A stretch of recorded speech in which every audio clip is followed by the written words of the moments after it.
Good morning. How's everybody doing? Where are my warriors from Victoria who came up this morning? Where are the Gators from downtown? Do we have any Cougars in the house? And last but not least, where are my Hawks?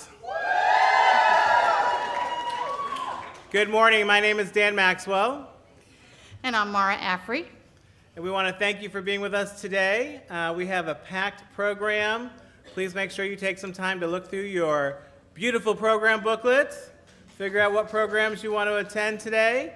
We're excited about our morning. We're going to kick off with our own version of UH Talks. But before that, we'd like to introduce the one and only Dr. Walker. Yes, I know. I remember his name. So it is our pleasure to welcome the Vice Chancellor for Student Affairs for the University of Houston System and the Vice President for Student Affairs and Enrollment Services at UH, the one and only, the esteemed Dr. Richard Walker.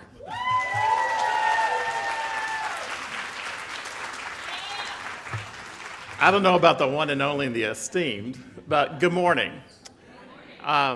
We are super excited to have 260 individuals that work in student affairs and enrollment services across the UH system to join us today for what is our second UH System Leadership Conference. And we are super excited and want to thank the folks at the University of Houston Clear Lake for being our host. I want to recognize a couple of folks also, my colleagues, the other Chief Student Affairs officers on the other campuses. Dr. Darlene Biggers is the Chief Student Affairs Officer here at Clear Lake. Jay Lambert from the University of Houston, Victoria. And I think she's behind the curtain, but you will shortly meet Tamikia LeGrand from the University of Houston downtown. And if she's in the audience, the Chief Enrollment Services individual here at UH Clear Lake, Dr. Yvette Bendick. Is Dr. Bendick in the audience somewhere?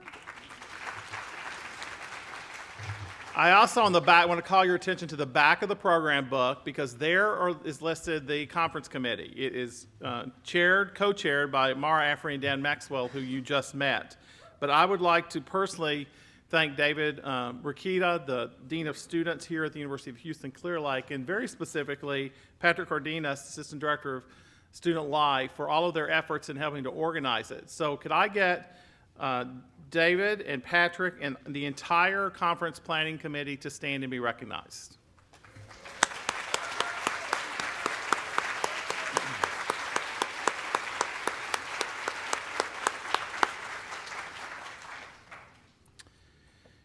And I also want to recognize a member of my team, the individual who actually designed and created our program book, the communications manager in my office, Alex Preston.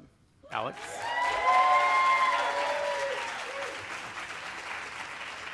So I think I've got some friends that are going to join me on stage right now.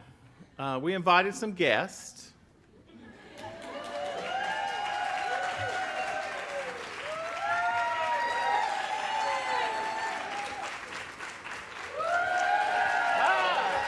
I got left hanging by Victoria.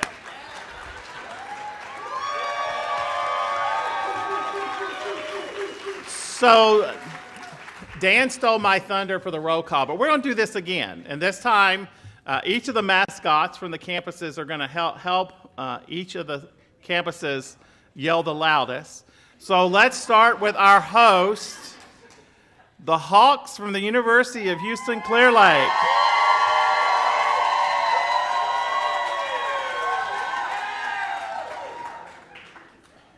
Next, we'll go with the Gators from the University of Houston downtown.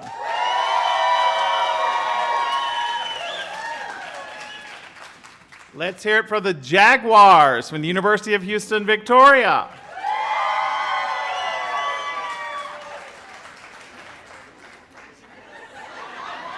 Okay, now I know Shasta is not shy.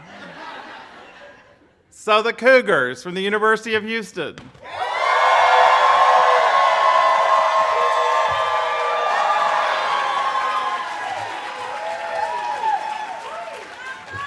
So the planning committee thought it would be a great idea to have some spirit while we're here this morning.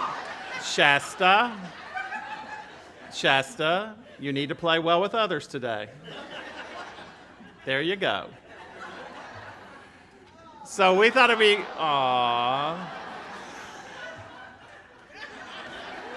So we thought it'd be great to have a little spirit this morning in the opening session and have all the mascots with us. So they're going to stay on stage for a second. But I'd like to have Dr. Darlene Biggers, the Chief Student Affairs Officer here at the University of Houston Clear Lake, say a few words of welcome.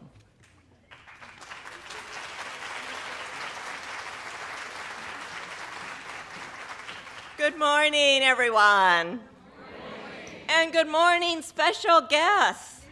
Yay! Now, I have to tell our special guest that Hunter is the baby of the mascot, so I know that you will help Hunter along, right? And be kind. Well, welcome to the University of Houston Clear Lake on behalf of our students, our faculty, staff, and administration. We are so pleased to have you here. We are proud of our university, and as you can see, there's some massive construction going on. And we are in the process of constructing a new STEM building, a new recreation wellness building, and our very first residence hall. I would like to, again, thank the committee and all the individuals who helped work on this, and especially thank Chancellor Couture and Vice Chancellor Richard Walker for sponsoring this event, because how wonderful is it that we can come together and learn and communicate and collaborate. Let's express our thanks to them.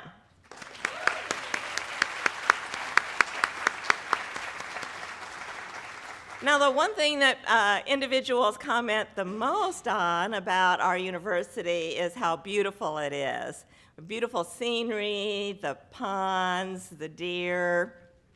But I have to leave you with a word of caution.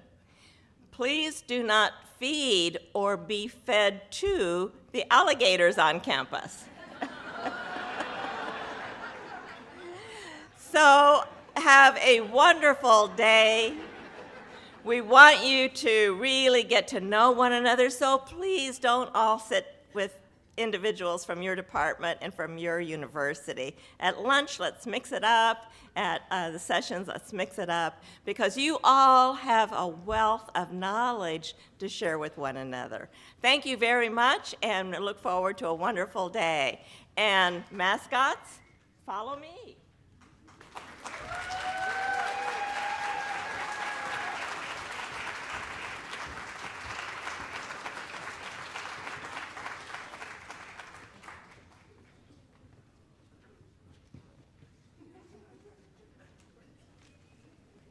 Hoping I wasn't going to fall off the stage. Good morning, everyone.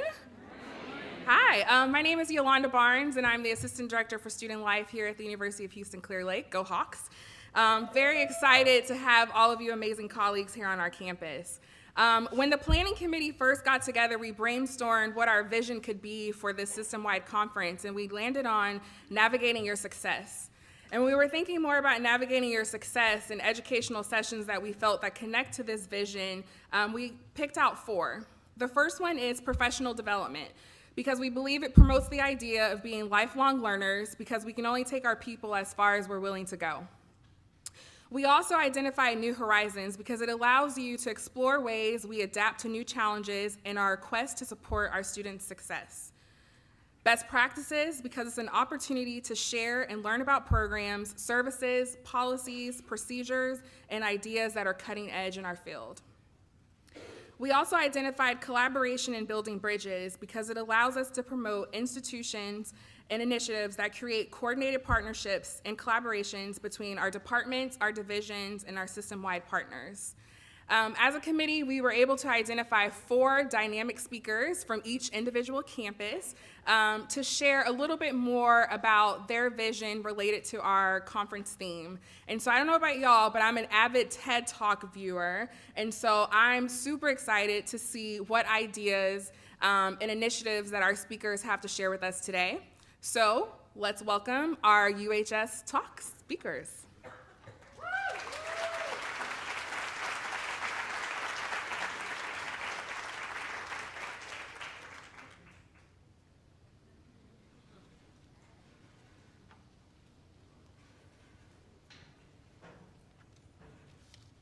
Good morning.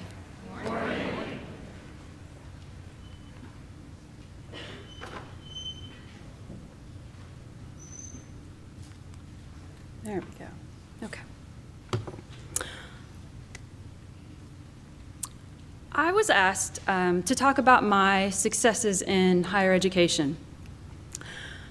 And I really like stories. I'm a storyteller, I'm a story writer. So I wanted to share one of those with you.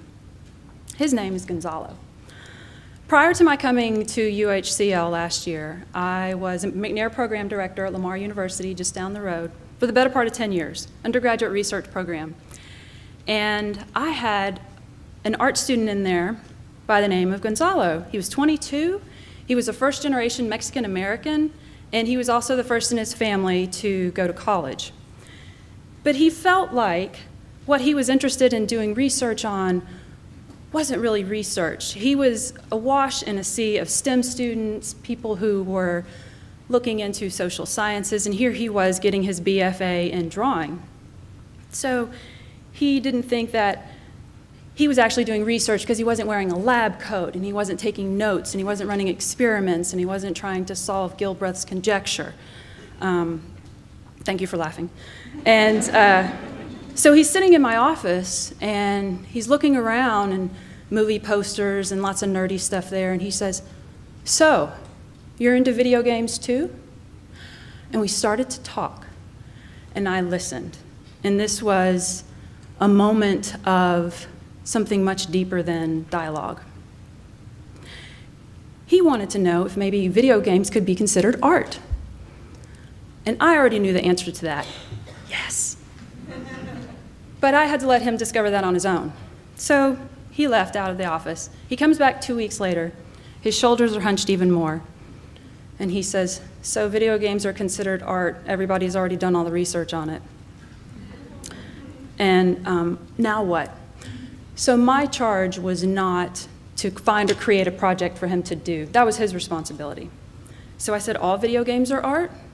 Can you define what art is? Can you look at some video games?" And he looked at me, and you could see, you know the feeling, you know the look. When the light bulb goes off, there's a flicker. And I said, "What about if you bring art into the science project? You define what art is," right?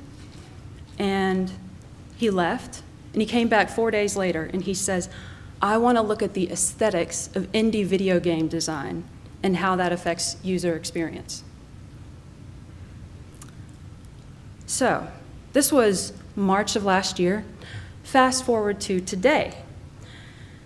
Earlier this year in February, he had a video game that he created, a pixel game called Borders, that was in an art installation at Lamar. Local newspaper picked it up, then the local TV station picked it up, and then Telemundo picked it up, and then Univision picked it up, and then the Washington Post picked it up, and Huffington Post picked it up. And then he went and he studied in Japan, and he met one of his heroes who's a video game designer. And he's been to New York, and his video game was invited to the third largest international indie film festival in England this summer. He was also invited to E3 this summer, which is the largest video game conference in the world.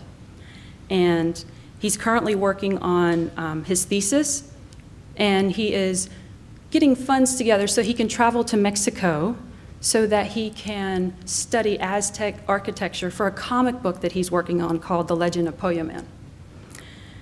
Today, he's actually in Austin, and he is at an interactive museum showing his video game, a video game that he built from scratch, not knowing how to code. He was an artist of a different medium. And actually, as I was putting notes together for this morning, he let me know that he had just finished being interviewed by PBS for a show that's going to air later this year. But what I want to do isn't research. So you're into video games? We know our education models in this country may not change, but we're going to keep hearing stories like Gonzalo's because of students like him and because of people like you and people like me, because of the positions that we're in. We have this amazing world that we live in where we can discover that Comet 670P may have created the oxygen that the Rosetta spacecraft detected on it in 2015. And at the same time, we have a tendency to keep our necks at a 60-degree angle because we want to refresh whatever app we're currently looking on and say, oh, sorry, as we bump into somebody while we're walking. So what have I learned from my students? This isn't a productivity hack, right? It's not some sort of new software that I use. My connection to them can lead them down the best possible path. I've considered this very successful. Now, we can't retool everything. We see websites that say lifehack.org, and you can Google hacking, and you'll get 128 million hits. We can't fix everything. We can't change the costs of tuition. We can't change our students' 40-plus hour work weeks, and we can't catch every student, too. We're not machines to be hacked. Neither are our students or their careers. We have a great responsibility because of the positions that we're in to work with not just students, but these are people who've committed themselves to educating themselves, to put themselves in a better place. We're their supporters, their advocates, their voices, sometimes their defenders. I think this is something that we can all commit to. We've already got a baseline to work with, all of us, because a student is physically there in front of us, physically there. They can't swipe left and swipe right. That's very, very powerful. I used to ask people, instead of the, what do you do? I used to ask them, so what's your story? Because I was always interested in their facial expression and their response. And now I've actually leaned more towards, what's one of your stories?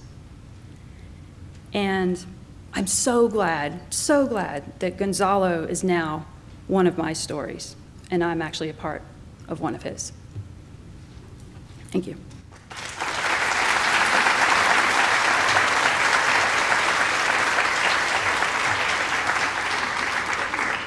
Tiba, you're up.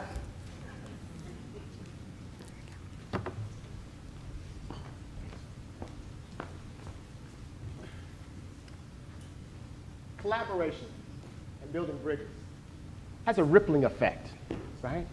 And it can be seen long after the first experience has happened.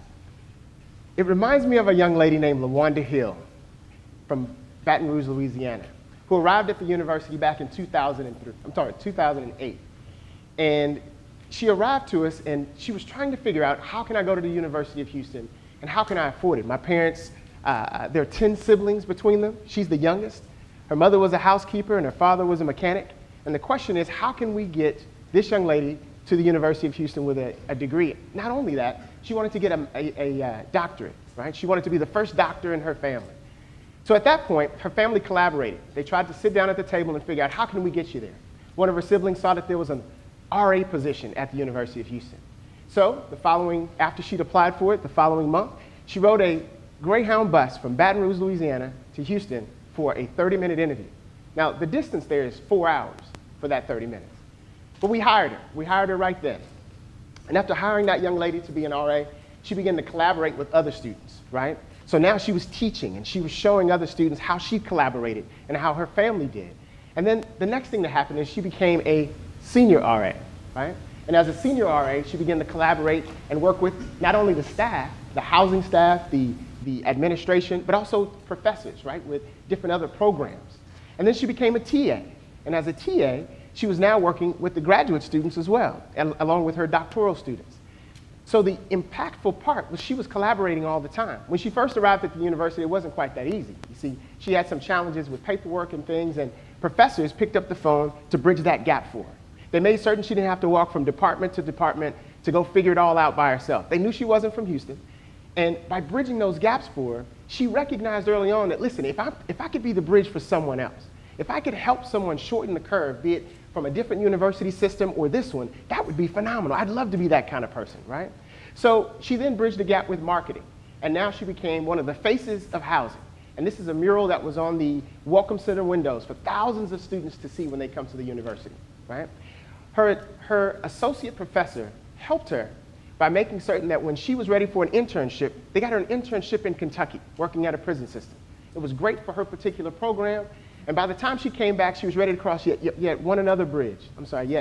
Just another bridge. And that bridge was, the University of Houston then offered her a position after she graduated. They offered her a position to be an adjunct professor at the same university she started at many years ago. Well, the impact on that is very big, and here's why. She learned that there were 4 types of knowledge. There was learned knowledge in which you learn in class. There was modeling knowledge in which you model someone doing that correct activity. And then the next was activity knowledge, where it's your it's your turn at bat, right? You get an opportunity to practice the thing. And then there's teaching knowledge, my favorite, where you get an opportunity to share with someone else what you've learned and what you know. The student had become the teacher. Now, the question is, what would have happened if she didn't collaborate? Well, quite simply put, these are all the different ways that she collaborated with her family, with RAs, TAs, professors, right? And all the bridges that had been built along the way. But if she didn't collaborate, if we stopped collaborating as a system, if we stopped merging the gaps for our students and for each other, this is what would happen. Alumni services would be down, right? There'd be less alumni connection because there'd be fewer opportunities for others. Our national recognition would be down. We wouldn't be noted as one of the best places to work in one of the best colleges to work for. Faculty and staff morale would be down because it'd be more difficult to accomplish your own personal goals and your voices wouldn't be heard, right? We recognize that all generations have an impact on the best decisions, coming up with the best ideas. And if we didn't collaborate, you wouldn't even hear them. Then we also recognize that overall student morale and enrollment would be down because who wants to go to a university that doesn't listen to you and won't help you bridge the gap? So the question I have for you is pretty simple. How do we continue to let the ripple continue, right? It's a collaboration ripple. I know everybody in this room has been to a football game, right? Football game, basketball game, or you've seen a game at some point, right? So listen, this is what we're going to do. Collaboration is a ripple. And what we're going to do is we're going to actually create that ripple so you can walk out of here knowing exactly what it's like. So normally you would call this the wave. Today we're going to call it the collaboration ripple. And just like always, it's going to start over here. Ma'am, it's going to start with you, right? So this whole side, we're going to wave, and it's going to go all the way to this side. Now listen, if you're not ready to do the wave, take the stuff off your lap because we're about to do it, right? And we're going to do the wave from this side of the room all the way to this side, and then we're going to bring it back, right? Okay, so here it is. Now this is the collaboration ripple, right? This is exactly what happens to our students and exactly what happens to us, right? When we're at work and we need to get something done, what we need done is way over there, and we need it to come from here to there and come back. So on the count of 3, we're going to start this collaboration ripple. You ready? 1, 3, go. Look at the collaboration, right? Right? Watch the bridge. Come back. Bring it back. Bring it back. Watch the bridge. Bring it back. Right? That's exactly what it's like. Right? You feel it? That's the feeling of collaboration. All of you have a part in it. That's exactly what collaboration is like, right? And you see the bridge. You're able to cross it. It goes all the way over here and it comes all the way back. We're engaged in the process. Now, one simple thing. We're all trying to figure out, if I do the wave and someone doesn't, what would happen? Well, I want you to ask your neighbor right next to you. Turn to your neighbor and say, don't let the ripple stop with you.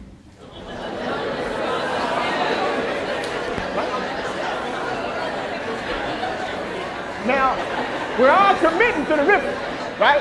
So we're all committing to making this ripple happen and stick together. Listen, there are over 20,000 employees amongst our system.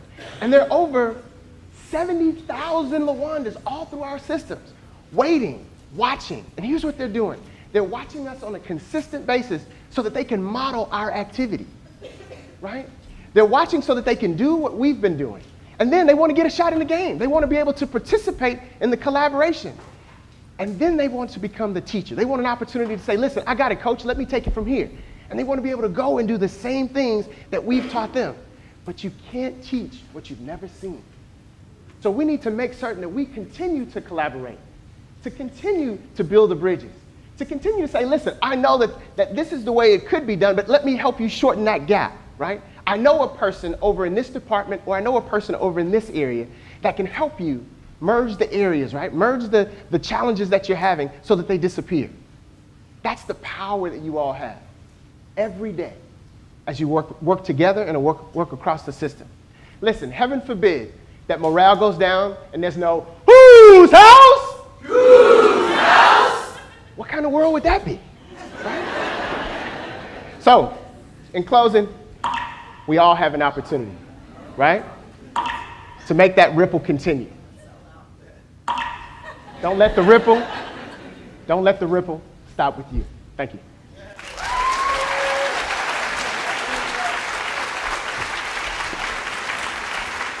Now, ladies and gentlemen, I'm going to bring before you, here's Michael. Thank you. Get him, Mike.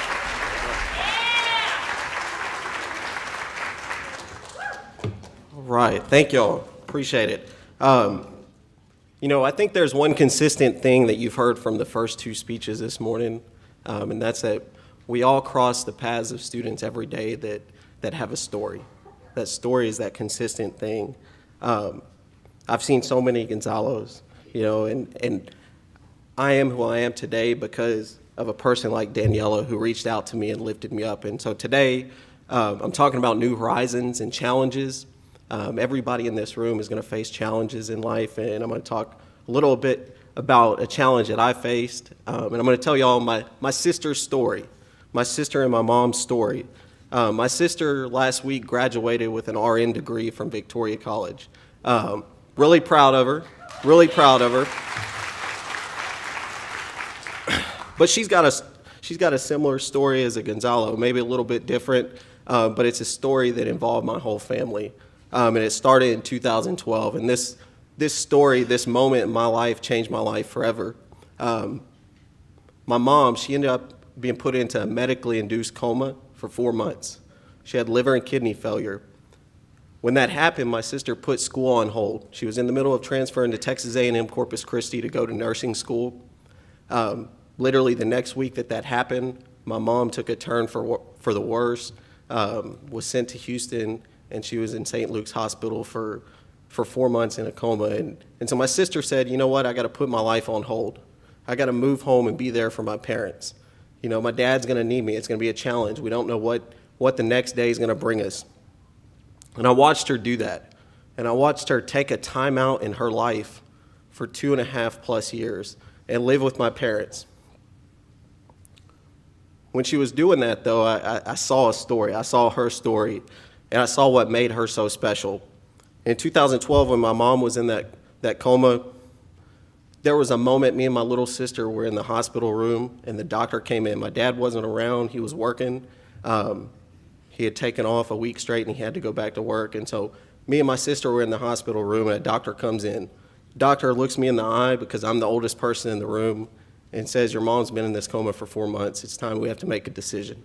In essence, they wanted to pull the plug on my mom. And that was a tough moment for me because I was the oldest person in that room. But I promise you, each and every person in here has gone through a challenge in their life. It doesn't matter how old you are, how young you are. When things happen, when life happens, your nerves get to you, your emotions get to you. But for me, man, I had to stay strong. I had to stay strong in that moment because my little sister was in that room and she was looking at me and she was looking up to me for support, for courage, for wisdom. And so I didn't blink an eye. I looked right in that doctor's face and I said, okay, well, we got to talk to our dad. We got to have a conversation as a family. And we did. We went home that night. My dad got home from work and we sat down outside on a patio, and he looked us right in my sister's eye, my eye, and said, we're not going to give up on your mom. She's come this far. This has been a long journey, and we didn't come this far in this journey to quit now. And so the core of my message today is these 3 words: never stop moving. These are 3 words that my grandpa would tell me in 2013. So this is in 2012 when my mom's in a coma. Let's fast forward a little bit. 4 months go by after my dad looks us in the eye and says, "We're not going to give up on your mom." She comes out of that coma. She starts to gradually get better, day by day, day by day. Still in the hospital, still not doing well, but she can talk to you. She doesn't have 12 machines keeping her alive. And it got better daily. But every day it was a challenge. Every day I had to get up, my sister had to get up, my dad had to get up, and we had to put our game face on. You know, there's a lot of Cougars in the house that are big football fans, but we had to put our game face on as a family, and we did. We put our game face on, and we went through each day and saw each challenge, you know, as an opportunity to grow. And I saw my sister do that. 2013, those 3 words were spoken to me by my grandpa: never stop moving. He looked me in my eye and he said, "Mike, when you stop moving, you go downhill quick." He was living in a retirement home at the time. He used it in the sense that when you quit going and making wood in the wood shop in the retirement home, when you quit going to breakfast and having coffee with your peers, when I see that from my friends shortly after they die. And when he told me that, it didn't mean a lot to me at the time because I was still trying to figure myself out and find my story. But today it means a lot because I've seen my mom go through what she went through. She went from that moment in 2012, I heard my grandpa tell me that in 2013, 2 years of challenges after being in a coma, challenges every day. She got a liver and kidney transplant, and that was April 1st, 2014. And she needed that transplant because she was in a coma. Her organs quit working. So I watched her for 2 years go through dialysis. I watched my little sister take her to the hospital back and forth, 3 times a week. I watched the pain that my mom went through. I watched the hurt. Those moments really changed my life, but I saw my mom get through them. And I saw my sister there the whole time supporting her. So what am I telling you? What am I telling you? A week ago, I watched my sister graduate from college. It was those moments that made her who she was. And it was those moments that let her walk across that stage. And there was a time in my life where I didn't think my sister would ever graduate from college. There was a time in my life when that doctor looked me in the eye and said, "You got to make a decision on your mom." There was a time I didn't think I'd hug my mom again, tell her I love her again. Challenges are going to come across our paths every single day. They're going to come across the paths of our students, the students that we, as professionals, we have those close relationships with them. We have opportunities to change their lives. We make those relationships that they're talking about. We have those relationships with those students. How many little sisters are out there that don't have a big brother or don't have a father or don't have a support system to help them out along the way and help them through those challenges? I was fortunate enough to be there for my little sister to help her get through that moment and to say, "Hey, it's okay that you put school on hold. You're going to get through this. When we get through it, you're going to graduate and you're going to move on in life and do good things." So many people, so many of our students don't have those people in their lives to look up to. So a few key takeaways for me. Obviously, my values are important to me, and my family is number 1 on that list. So find out who your support system is, whether it's your family, friends, peers, whoever that is. Keep them close to you because they're going to help you get through challenges. And if you can get through your challenges, you can be here every single day for every student that comes across your path, that comes and sits down and talks with you. Integrity is important to me. What do you do when nobody's looking? There were a lot of times where I could have made different decisions and it would have impacted my entire family. Be unique, be different.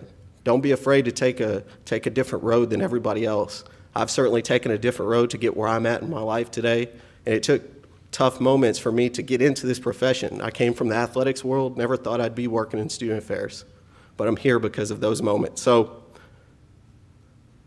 I challenge you. Every day you're going to come across the paths of these students.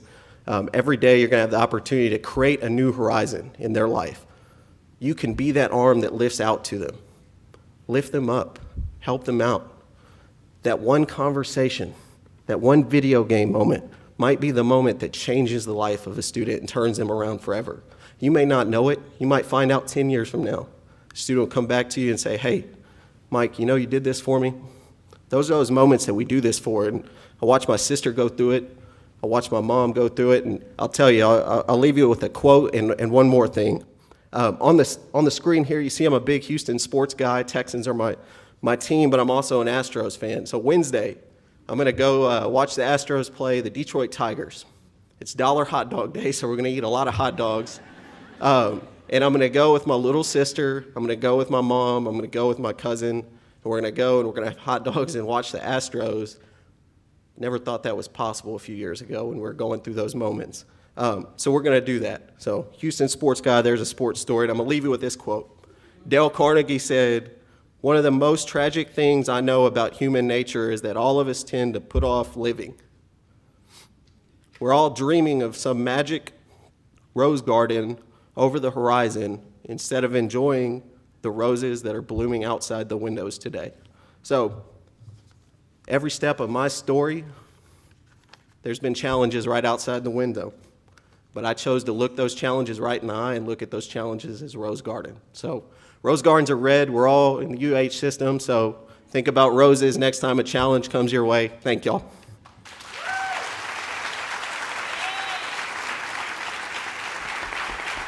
So without further ado, it's my honor to introduce Dr. Tamika LeGrand.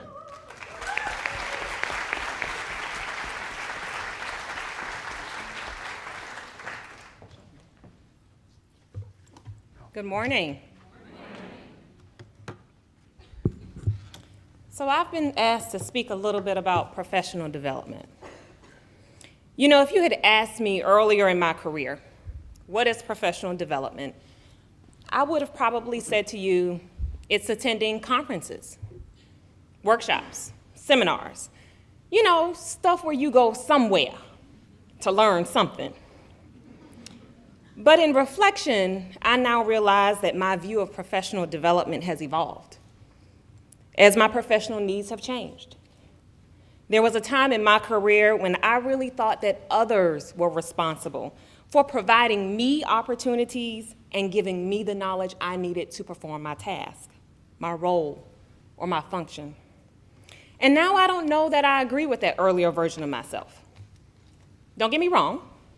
I think attending conferences and workshops and seminars are valuable, but they themselves are not professional development. You see, when I think of professional development now, I think of it beyond the scope of an event. To me, professional development is a process of improving one's professional knowledge, competence, skill, confidence, and effectiveness. And the purposes for professional development can range, right? It could be because you want to be proficient in your current role, or in your career, or in your field. It could be because you want to develop expertise to ascend a particular career ladder. Or it could just be because you're a lifelong learner, and you like to learn, and you want to know more about a particular subject. So thinking of professional development as a process and not an event means that if professional development is done right, it has the potential to help you transform, to stretch, to grow, to ponder, and to change as a professional. And in this context, we all become projects, and that's okay. Think about it. You all have taken on a project of some kind, where you wanted to make something, or sometimes someone, better than it was or they were. And so it's the same thing. But I promise you this, professional development will ensure that you are the greatest project that you will ever work on. So take it seriously. You should view professional development as an investment in yourself. And unlike a financial investment, where you sometimes wonder, have you made the right choice? Or are you making the best investment? Investing in yourself is the best investment of all. When someone financially invests, there are a few core principles that they enact that I think are appropriate when you invest in yourself. There are 3 of them, and I'll share them with you. The first is to consider all the options. even if it doesn't appear glamorous. You know, I know people that have financially invested in Fortune 500 companies, and some that have invested in corn and pigs. But each, with careful planning, have received a return on their investment, as long as they have seriously considered the possibilities, the risk. And this is equal to considering what types of professional development will assist you in developing the competencies and skills that you seek to acquire, your return on your investment. So you might consider the following options.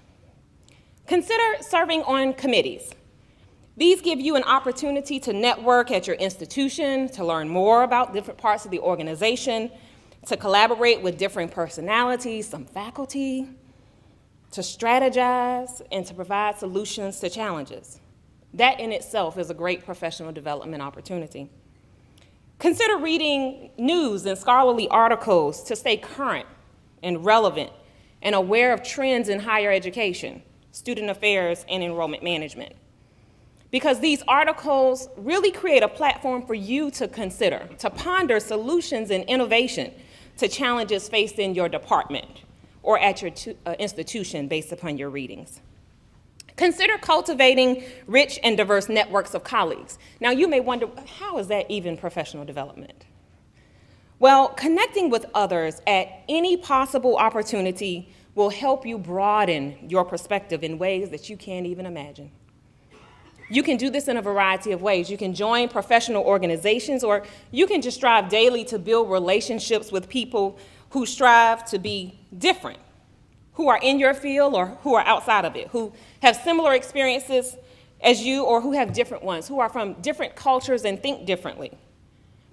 Take it from this converted introvert, a chemist, who back in the day would have really passed on that networking thing. But once I did, I realized that it provided me access to a group of individuals that I could bounce ideas off of and learn from. And lastly, we've already talked about conferences, workshops, and seminars, but these opportunities expand your knowledge and thinking in specific content relevant to training in a specific area, and extremely important. But I think more importantly than the specific training, they expose you to a network of professionals that are committed to sharing best practices, sharing institutional models, sharing learning lessons that can assist in your professional growth. So consider all of the options, even if they don't appear as glamorous as a conference in Barbados, because the right professional development opportunities have the potential to yield great results on your investment. Point 2, advice can be important to receiving a return on your investment.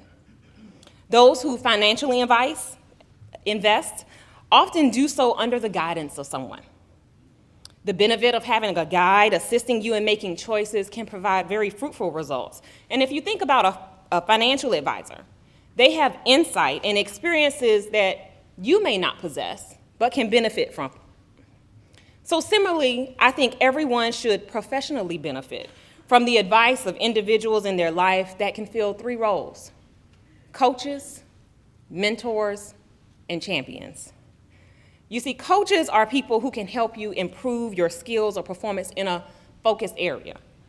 If there's an area where you think you would like to improve, find someone who can show you what to do and provide you good critical feedback and encourage your efforts. You may really want to observe them first, though, just to make sure that they have the skills that you seek.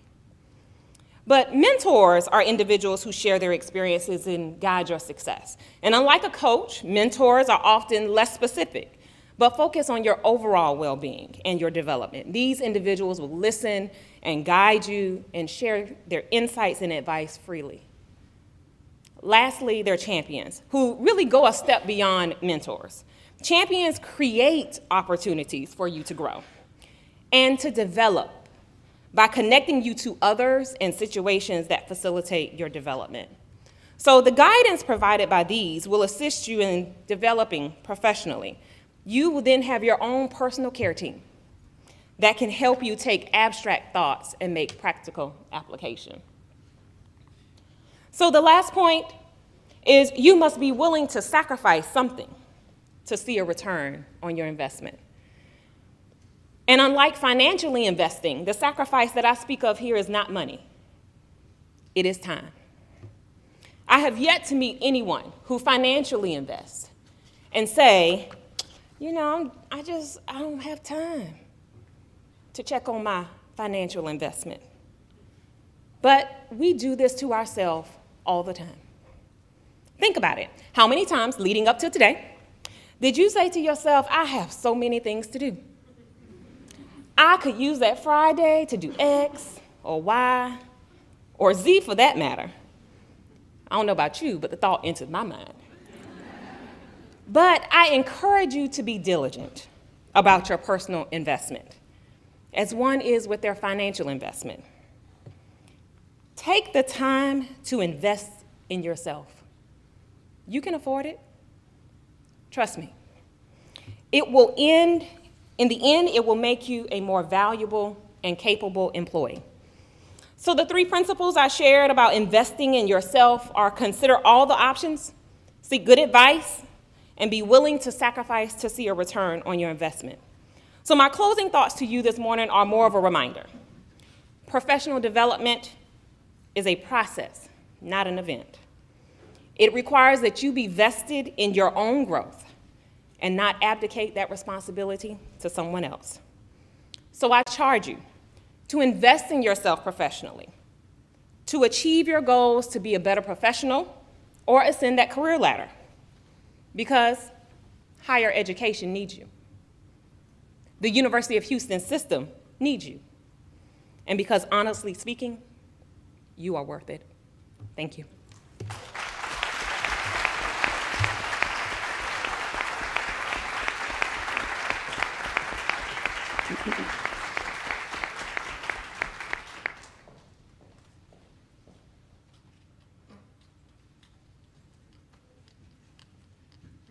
At this time, if anyone has some questions for our lovely speakers, we have about 10 minutes for that. And we have mics down here at the bottom, so feel free to come ask questions. Well, on behalf of the planning committee, I would like to thank our amazing speakers, so if we can just give them a round of applause.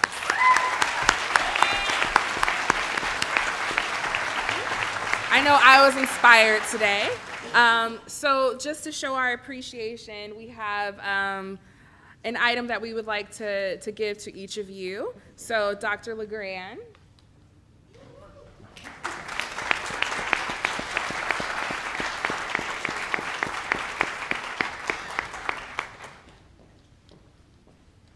All right. Tiba.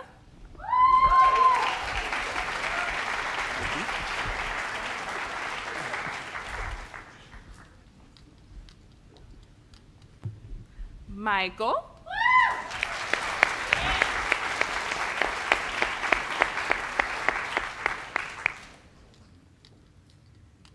And Daniela.